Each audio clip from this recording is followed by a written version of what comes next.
And welcome to Hampton Downs for round 2 of the Castrol Toyota Formula Regional Oceania Championship. 3 more races here at Hampton Downs as the drivers are now settling in to their 5-week battle around New Zealand. And the fans are here to meet the future stars of world motorsport. After round 1 at the tight, tricky Coport track in round 1, Hampton has a more European style to it. Let's take a closer look.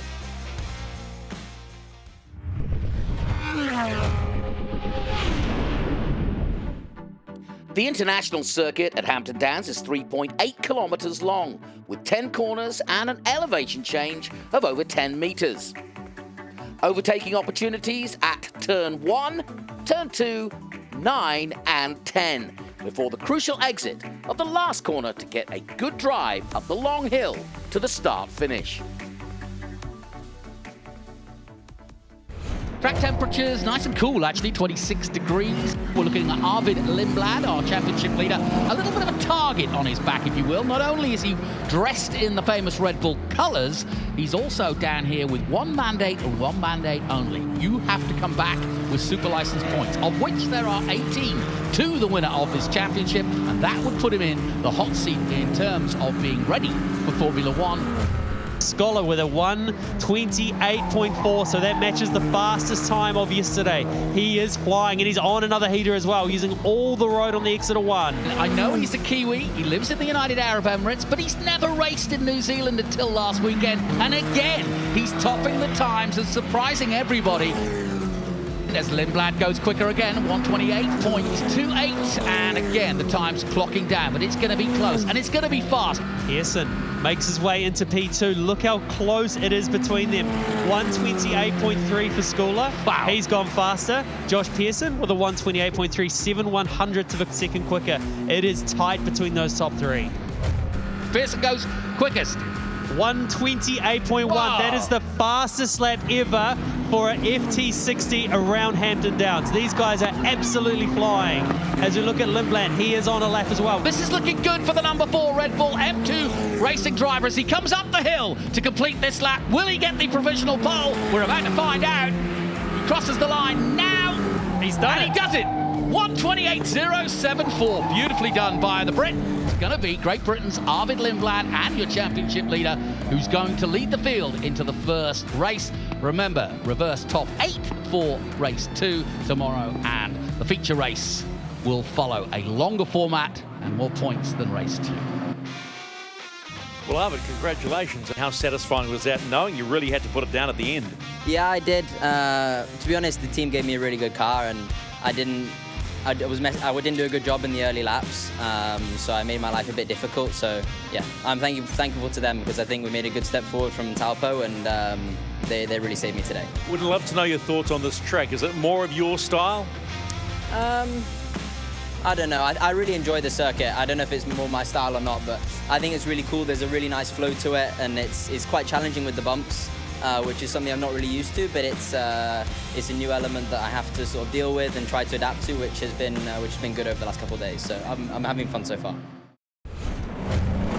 Out go the lights, away we go. Good start from Lindblad, and immediately Schooler settles into second place. Brown takes third. Textbook start there by Lindblad route on the inside. Fantastic start. Look at the gap he's got already, as we can see Schooler having to go defensive to Will Brown. Yeah, no question now that Lindblad's got that lead. He's got a great position now to try and get away, because as you said, the defense is on, because Brown is already looking very racy in third. Everybody cleanly through the first complex and now heading towards turn 4. Yeah, look at that little gap that Lindblad's got already. Didn't quite get it stopped in time into turn 2, so that gap did close up probably a little bit more than he was liking, but already you can see it opening out. And Schooler, though, I reckon he's going to have some pace. You can see he looks pretty quick through that part of the track there. We saw how fast he was in qualifying. There was less than a 1/10 of a second between them. Yeah, but just 17, he's got amazing confidence. I know that Lindblad is also the same age, but he's got so much more experience, and really impressive so far as they head into the left-hander, locking up the left fronts, and that's not going to be good over the attrition of a full race to lock up the left front like that. Yeah, absolutely. It's a hard corner down there into turn 9. It drops down, so that weight comes off that inside left front wheel. And because you've got no ABS or any aids helping you out, that's what makes it so easy to lock as you're starting to turn into there. So that unfortunately didn't help Will Brown. The only good thing there is the tyres aren't quite up to temperature, so the damage to the tyre isn't quite as much when the tyres aren't as hot. We saw how tight it was in qualifying between the top 4 here. Look how tight it is at the start of this race. Lindblad not getting that advantage that we thought he may get in the early phases. So we get the feeling now this part of the race, everything starts settling down just a little bit more. As we can see some lockups going on. It's not settling down at all. Will Brown having a look. Having a go at the hairpin. Nicely done. Out of Porsche, lovely done. And he almost got that. Now he looks to get to the inside. Schooler has to defend, and this is going to play into Lindblad's advantage as he protects his position, Schooler, and that's good racing. Never easy against a guy who knows exactly how to hound you. He does it every weekend in supercars, and that's one thing you learn in terms of racecraft in supercars, it's how to defend. This race still just keeps heating up at the moment. Zach Schooler with the fastest lap of the race, 0.03 of a second off the lap record. So these guys are absolutely flying. New lap record here by Will Brown. He may be in supercars, but I tell you what, he's fairly handy in a Red Bull single-seater as well. He's just set the new lap record here for the FT60. And not only just, that is 0.2 of a second he has gone under the lap record. So great job by him. Lap record again, this time to Josh Pearson. He has now gone under the lap record as well. So he is the fastest man around Hampton Downs in an FT60, Josh Pearson. Really impressive indeed. There he is, Josh Pearson. What a story, this man. It's just 18 years of age. He's already done Le Mans twice as the youngest ever competitor at Le Mans. And just back to those lap records as well, you may get people wondering, well, hang on, they went quicker in qualifying. How was this a lap record? So lap records only count in a race. So you can be as fast as you want in practice, doing what you want, go way under lap record, but it only counts and becomes official in a race. Schooling a real Red Bull sandwich here. He can't make any ground on the leader, Lindblad, and Brown is all over him. And so he's driving in his mirrors as well as driving hard, but he's doing and dealing with the pressure very well indeed. As we watch Pearson just waiting for his moment in 4th position. And as you say, lap record, and he's taken it down to a 28.7. So again, faster again. So he's gone even faster than his previous lap record. So Josh Pearson, he is starting to buy in on this battle as well, with 4 laps remaining. Yeah, we're starting to get down to the business end of this one. It's a 4-way battle. Just going up a few places. Sebastian Manson up to 7th. Shin drops to 8th. Nikita Johnson drops again to 10th. I think he's made a mistake there. Zagazeta also struggling. He's now 11th.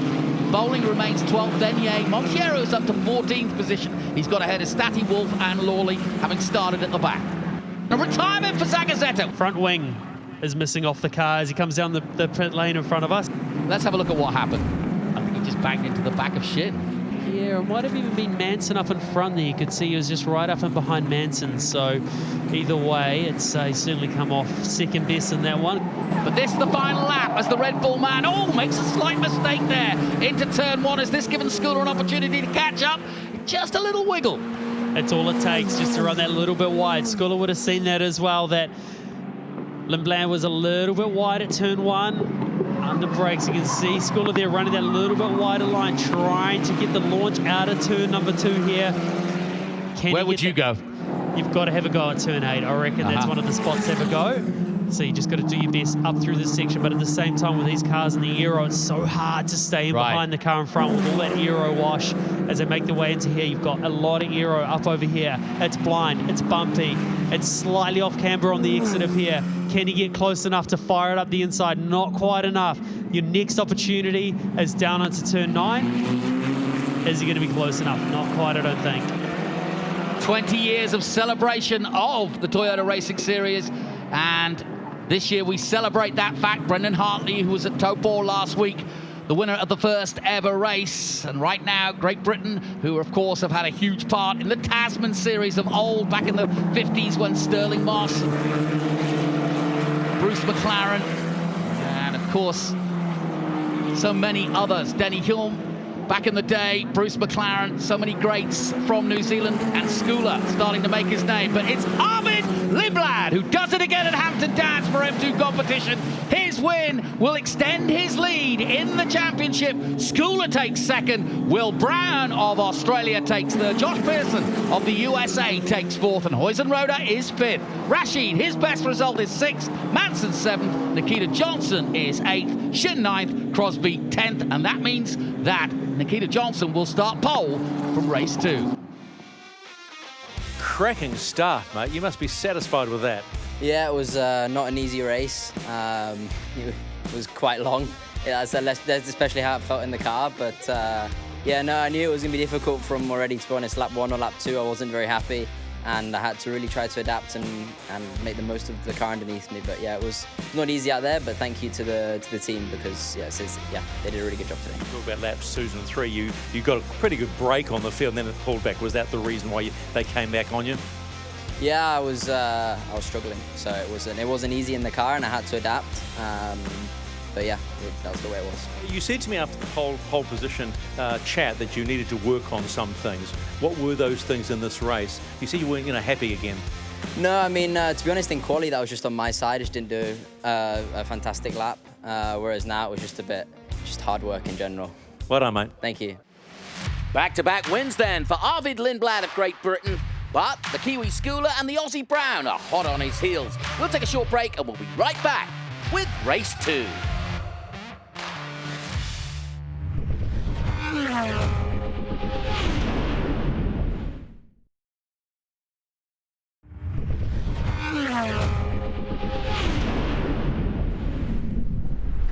Welcome back to Hampton Downs as the teams and drivers get ready for race 2 and 3 this weekend.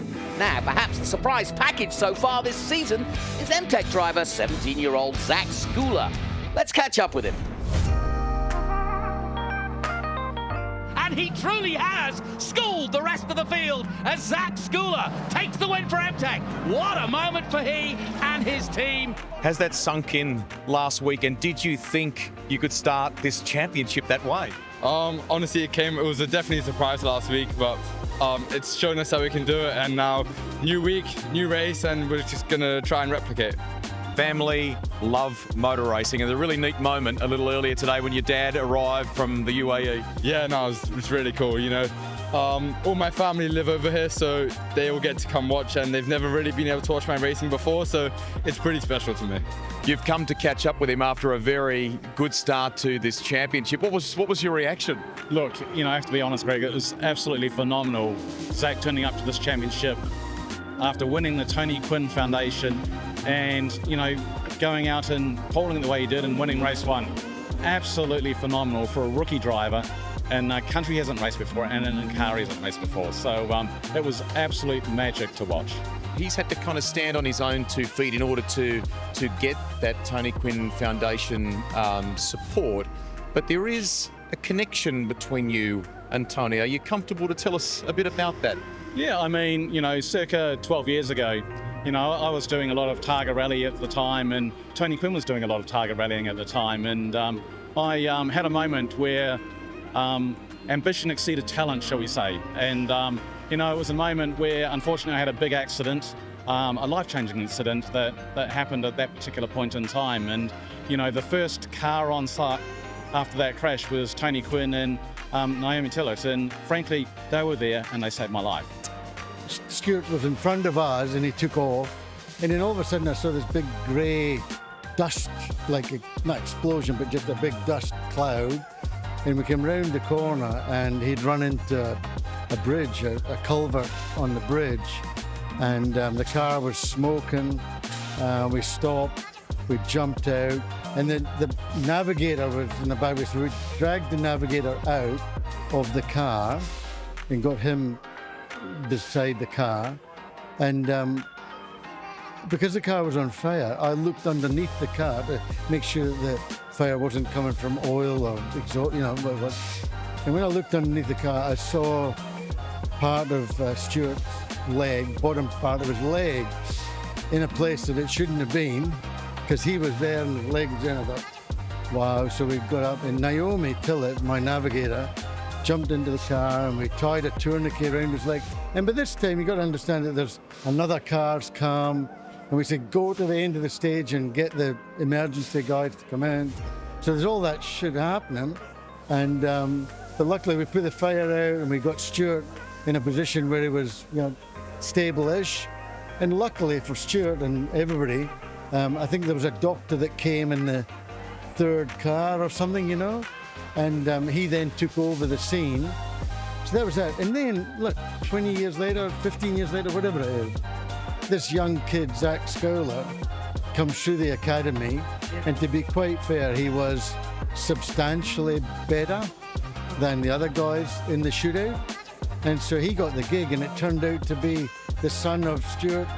It's just like I think it's a really cute story, if you like. We decided to do this championship. We saw an opportunity to do it, and like we couldn't turn that down, so we took it straight away. And then the Tony Quinn Foundation came along, and we got selected to do the shootout with them, which I ended up winning. And you know, it was pretty cool to win that. Definitely helps a lot financially with my family, and then to be able to carry the Tony Quinn Foundation logo, it's pretty cool. So I can't thank them enough for that.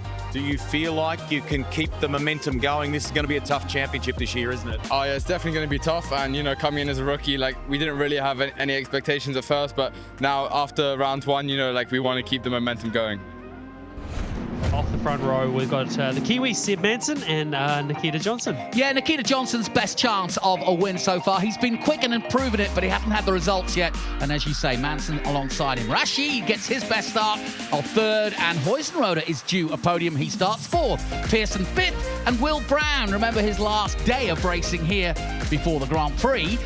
Schooler starts seventh, and Arvid Lindblad. Those are the two we're going to be watching in seventh and eighth, as they won first and second in the previous race. Shin and Crosby start 9th and 10th. Then Jet Bowling 11th, and Nicholas Stati, the Australian and teammate to Bowling, starts alongside. Enzo Ye of Taiwan starts 13th. Barrett Wolf of the USA 14th. James Lawley of Canada 15th. And Matthias Zagazeta starts 16th after problems he had. And Nicholas Monteiro also having a few problems himself, including a penalty for the next race coming up from a ride height infringement. Lights go out, and away we go. Good start from both Mason and Nikita, but a really good start from Huizenrode, who tries to go around the outside but slots into third and gets ahead of Rashid, or does he? Yes. So into third goes the Australian. And a good clean start yet again. Shin right in the middle of it in the 23. Here comes Manson. Now he can challenge his teammate. But that's good defensive driving from the young 16-year-old American, who goes slightly wide and gives Manson an open door. And Manson says thank you very much and takes the lead of the race. Great job by Manson there as well. And the other one to look at as well is Lindblad. He's already look at him go, fighting for third place. Yeah, he's up to fourth. He's got past Brown, and he started eighth. What a start. What a sensational start by the championship leader. He was asked at the press conference yesterday if he could make it 3 in a row, and he said, no, not from eighth. I'm not so sure. Also a great start by Will Brown as well, as Lindblad goes defensive. Brown's got his tail up. You can see now he's got the red mist down as the two Red Bull boys go wheel to wheel. Brown now to the outside at Porsche. Oh, go on, Will. Tries it, doesn't quite do it. It's very hard around the outside there, but he was willing to give it a go, and again he's trying. Yeah, now what this is going to do is it means that Lindblad, he's stuck on the inside line as Will Brown knows he purposely held him down there. And this is where, for Will, he's going to do everything he can to get the best possible exit. But you've got that aero wash, as Ronan was talking about a bit earlier. Rashid. So hard to stay in behind a car. Wheel on the grass for Rashid in the all gold. Make sure you get the best possible run onto that straight. Massive tailwind down into turn one, so the slipstream effect isn't quite as much as you'd otherwise like, as Schooler has a look up the inside. Yep, Schooler looking for positions. Oh, and he sends one of the Americans wide, and that was a big moment. But Manson has done a really good job of gapping Johnson in second place, and the battle is on for third. Shin looks up the inside. Look at Sebastian Manson go. 1.5 seconds now he's gapped to second place Nikita Johnson, who had the pole, remember. So very impressive by the young Kiwi. Got a theory, what about Manson putting Q2 tyres on for this race, given that he hasn't got the best of positions for the feature race? There's definitely a high chance that that's what they've done. They might have put those better tyres on to give them the absolute best possible chance. Lindblad now starts putting even more pressure on Huizenrode out in front. You can see the way the car was moving around down into turn 1 for Lindblad. He's got all sorts of pressure on the back of Huizenrode now. Does he jink to the inside and make a move?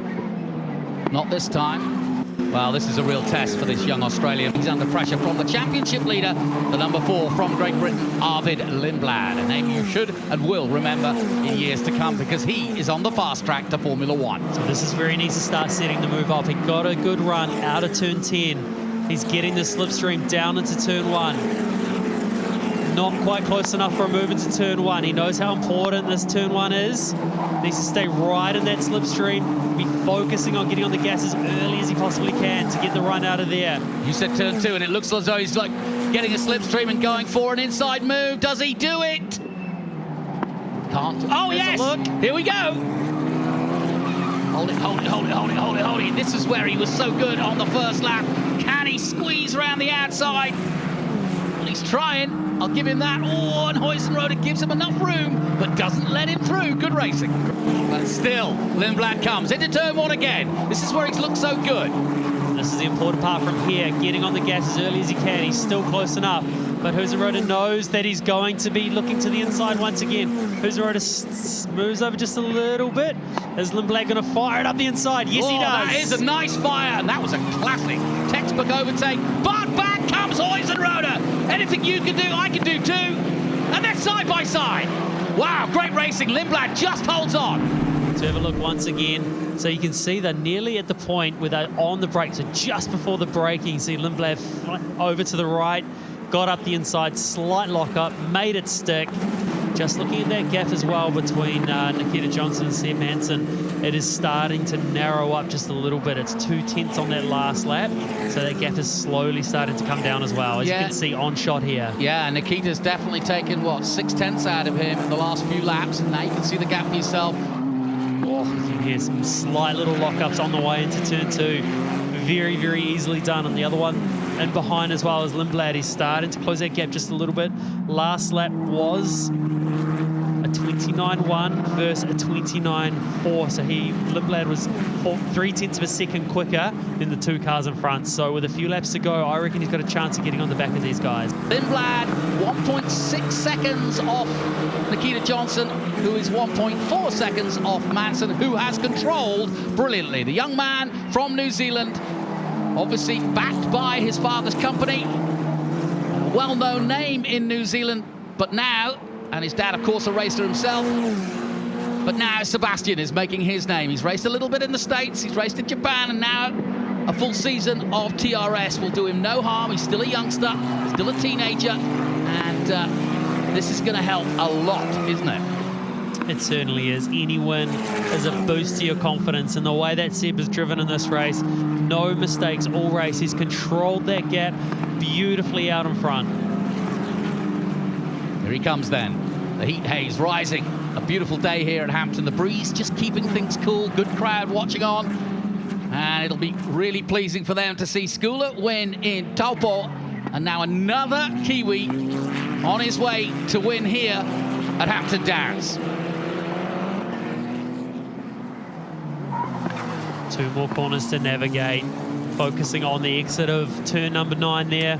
Heading down towards the last corner. What he needs to do is focus on this corner here. Get the car in. Patience in the middle. Nikita has taken some time out of him on that last lap, and it won't be enough. And the run up the hill, here he comes. Sebastian Manson is going to take victory in race 2. He sees the checkered flag and takes the checkered flag in style.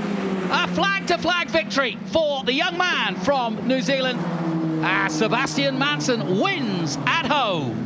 Nikita Johnson takes 2nd place, and Arvid Lindblad takes 3rd. Another podium for the Brit, but a first win for Manson on the board for M2 competition. Seb, congratulations. How good, winning at home in front of mum and dad? Yeah, it feels great. Probably shouldn't be that excited about a reverse grid race, but yeah, still feels good. Mate, come on, a win is a win against the class of the field here. When you went into the race knowing you're off the front, great pass early. When you got to the front, were their nerves were going, okay, what am I going to do? Yeah, sort of went quite aggressive with the strategy, so sort of had to pull a gap at the start, and then, yeah, just tried to maintain it throughout the race. When you race on a track that you've been on before, do you feel like sometimes, I know the little place so I can pick up some speed? Yeah, obviously know this inside and out, and just try to keep it cool, calm, and smooth. Keep the smile on your face, mate. You've won a race in Formula Regional and at home. Sweet, thank you. So, 2 Kiwi winners already, and we're only 5 races in. The feature race coming up. Join us after this.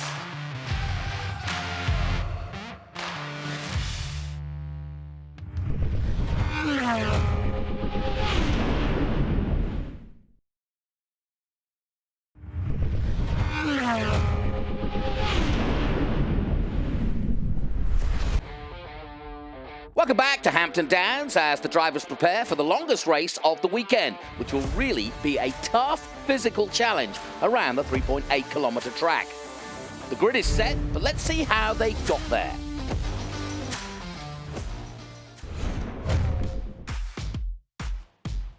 Qualifying 2, held Sunday morning, was held in perfect conditions. American M-Tech driver, 18-year-old Josh Pearson, was on the pace and put in an excellent lap that bagged him 3rd overall and a 2nd row start. 17-year-old Zach Schooler learns quick and again was hot on the heels of the championship leader as he hustled his car to a 2nd place front row start.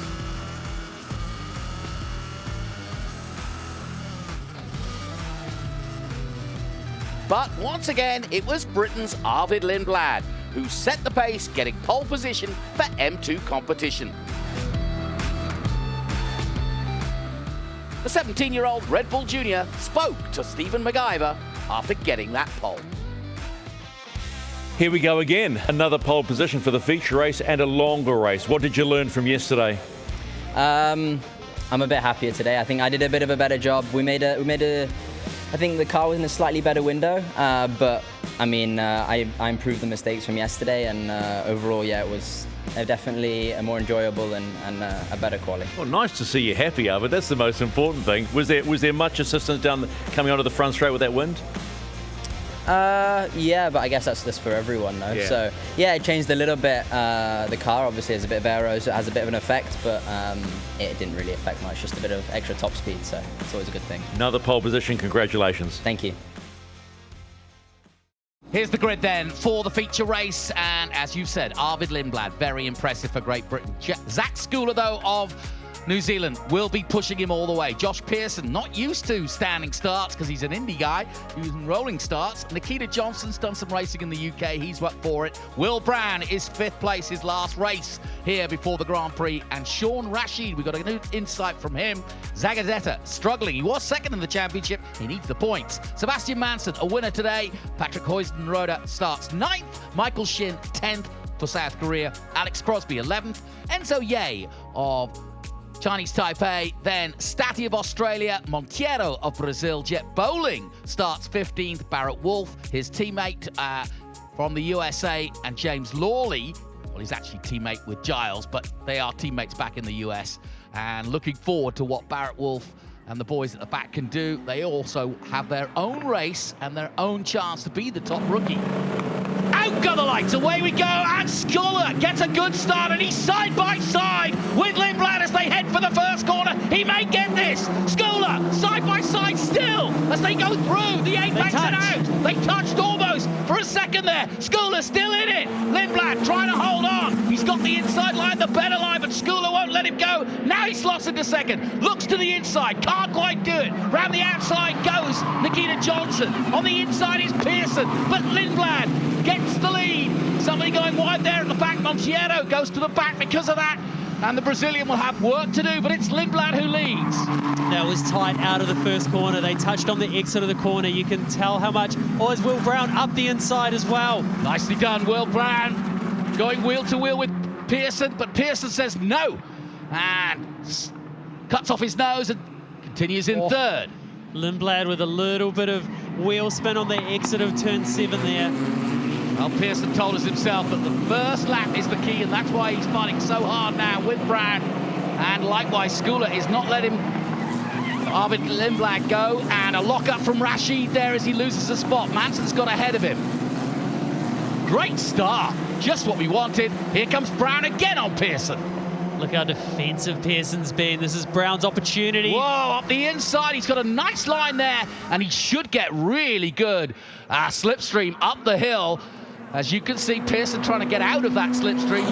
He goes to the inside, but now Brown's got the drive, and he'll go to the outside. Can he make it round here? So you'll see Brown run as wide as he can, and if you're looking to do the crossover on the exit, he'll get the apex. Oh, is Pearson a little bit wide on the exit. Whoa. Brown has the inside running down into turn 2. He's side by side. He's going to have the better line. He just needs to block pass effectively. If he stays where he is, he will have that position and move up to third, and so he does.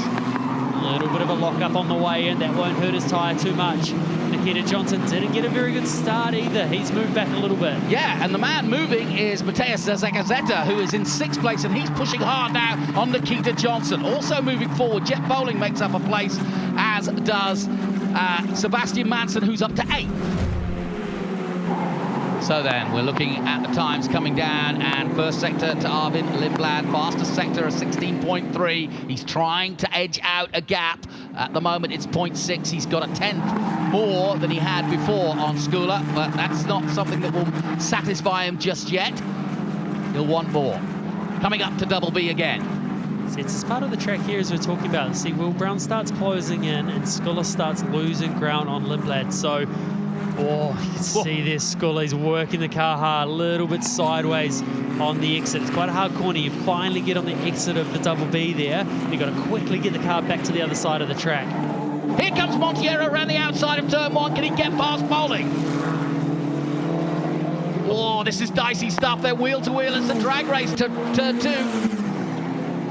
Bowling slots in behind. He'll try another move, maybe around the outside, and maybe do the switchback. Montiero gets through, but can now Bowling turn on the inside, and that's good racing from Bowling. He comes side by side again, and they're still at it. Rashid and Manson also in their own battle, so it's always good to have a look back further down the field because it's just as intense. It's all go no matter where you look, but in the meantime, a 1:28.744, a new lap record for Arvid Lindblad. He is absolutely flying out there.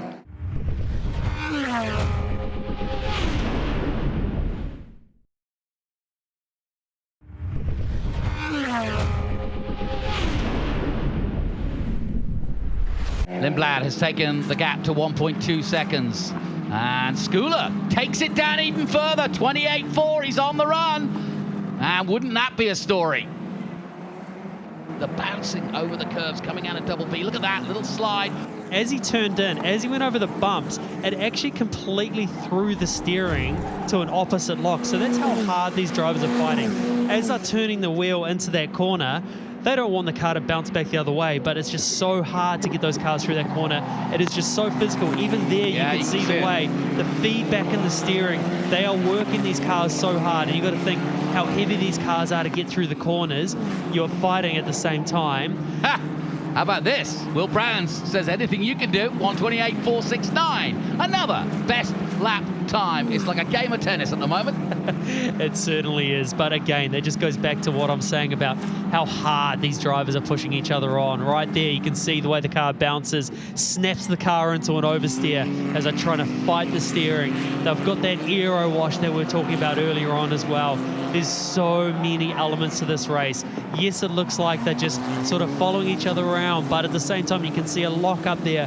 These three drivers out in front are pushing each other so hard, and it shows with how much these lap records keep getting lower. Over half a second faster than we've ever seen before. Wouldn't it be special if Will Brown could take the lap record, which he has right now, back to Australia with him?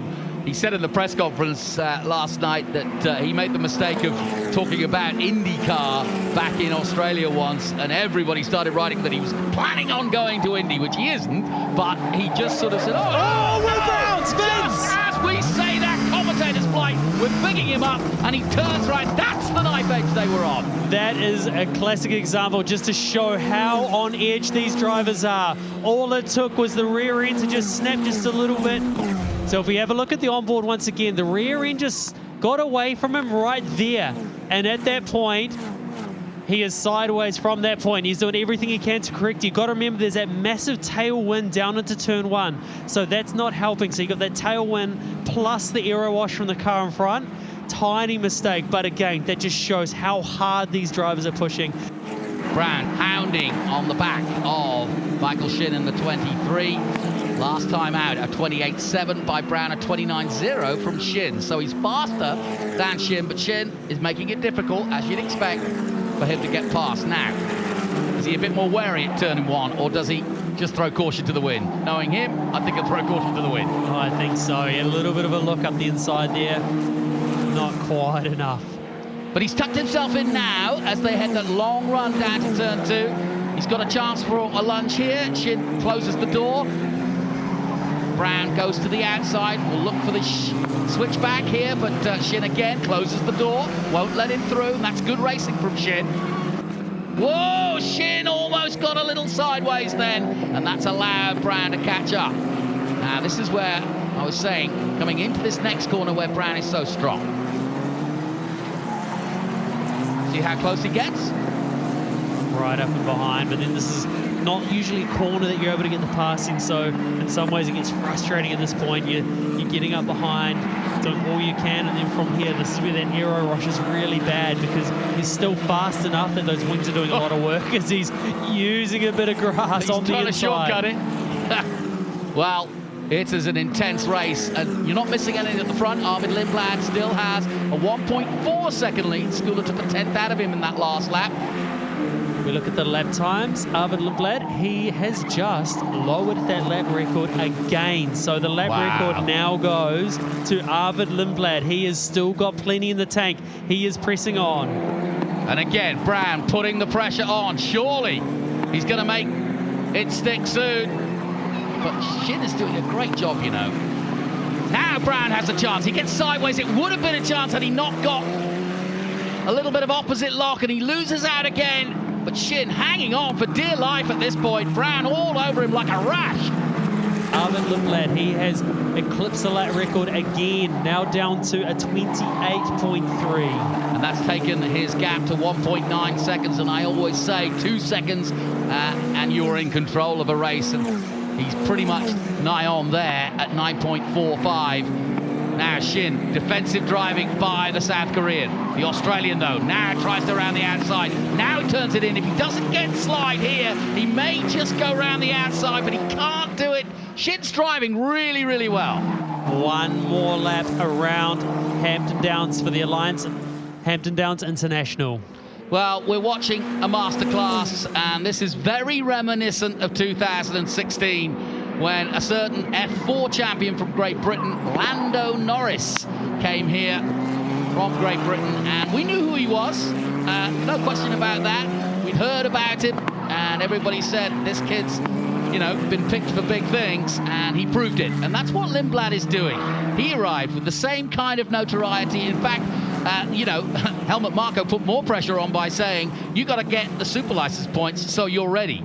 And I believe he's got 28 of what I've counted, and therefore he only needs to finish in the top 3 in this championship, and he is good to go for the full 40.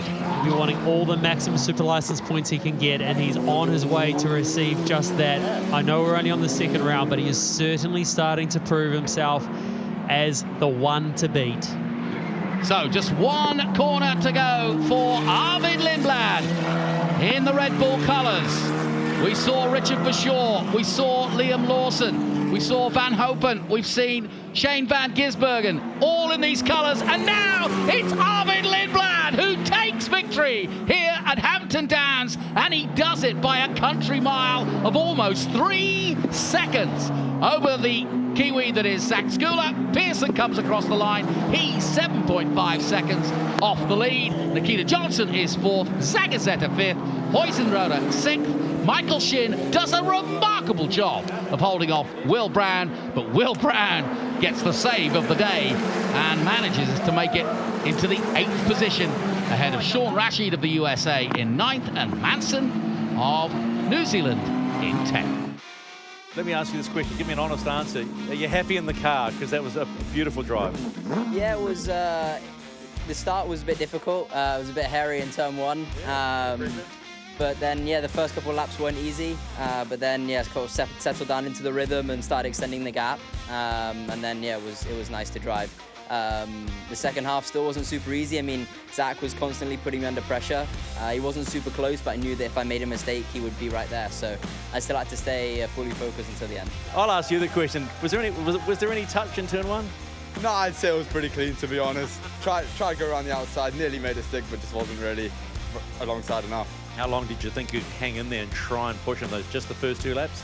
I mean, we tried for a bit and then got like a bit distracted by Will, just having to manage that a little bit, and then Alvin started to get away, and then obviously Will spun, so the pressure behind was fully gone, and then, yeah. More valuable points, and that's what matters. Yeah, exactly. This championship, like I said, in round 1, it's all about collecting points, and that's what we're doing. Well played. Thank you so much. And in P3, Josh Pearson, well, we converted. You came off and converted to a P3. Congratulations. Talk us through that one.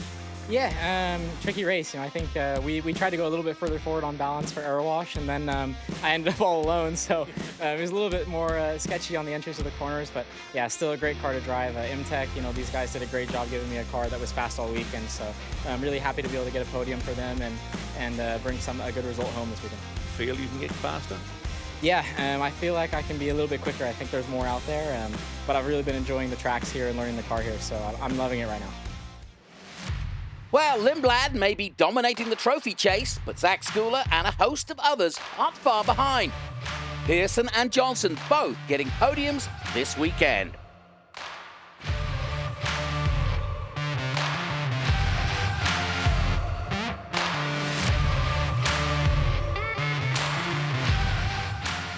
Let's take a look at the championship after now 6 races. Arvid Lindblad leads the way on 164. Zach Schooler of New Zealand has 139. Nikita Johnson moves to 3rd place on 116, just 1 point ahead of compatriot Josh Pearson of the USA in 4th. Then it's Will Brown, who won't be taking part in the next 2 rounds. Then Zagazeta 6th. Poison Rotor of Australia 7th. Michael Shin 8th. Sebastian Manson after that win is 9th. Rashid is 10th. Enzo Ye is 11th. Then Crosby in 12th on 48. Jet Bowling of the USA has 41. Then it's Nicholas Statti of Australia, Monteiro of Brazil, Barrett Wolf of the USA, and James Lawley. 3 more races to come from Manfield in Palmerston North next. We'll see you next time.